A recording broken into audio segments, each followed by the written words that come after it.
Bé, jo sóc soci del Casino Sant Feliuenc, del centre parroquial i de la colla. Havia estat fa molts anys, havia estat de la Garça, però ara sóc de la colla dels Trabucaires, Sant Llorenç, de Sant Feliu. Doncs, si no recordo malament, estem sobre el 8% d'atur. Ostres, capritx.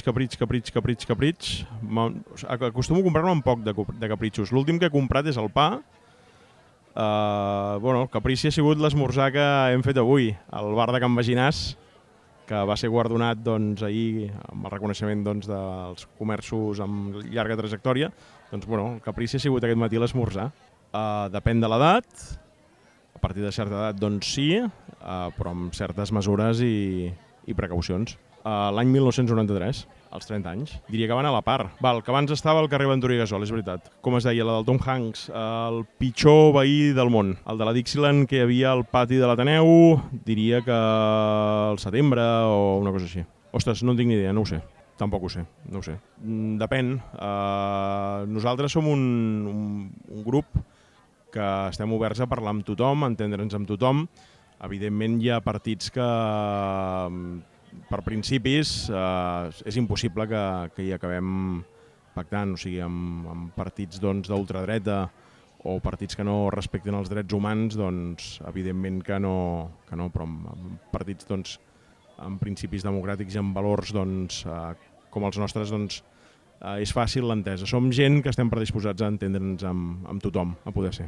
Bé, jo crec que el millor que té Sant Feliu és el seu potencial i la seva gent. O sigui, Sant Feliu és una ciutat que podria fer moltíssimes coses.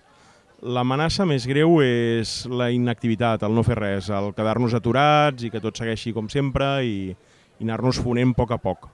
És el gran risc que té. Sí. Aviam, jo crec que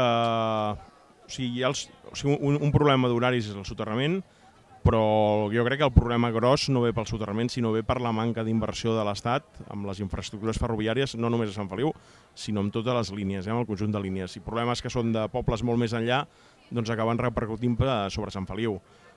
Jo crec que l'Ajuntament, amb qui sigui l'alcalde el proper mandat al capdavant, s'hauria de posar amb totes les forces del consistori a fer una pressió i exigir i fins i tot en coordinació amb la resta de municipis de les línies ferroviàries a fer pressió perquè això es solventés. La cosa que des de Sant Feliu no és la nostra competència, però com que és un tema que ens incumbeix, podríem exigir que es fes i podria funcionar molt bé, és la informació. O sigui, el fet que la gent estigui molt ben informada de quines són les incidències i quins són els problemes i fins i tot quins són els horaris, permet a la gent, no és la solució bona, però permet a la gent buscar-se la vida i que el problema no sigui tan gran. Les persones, tots són persones excel·lents, bones persones.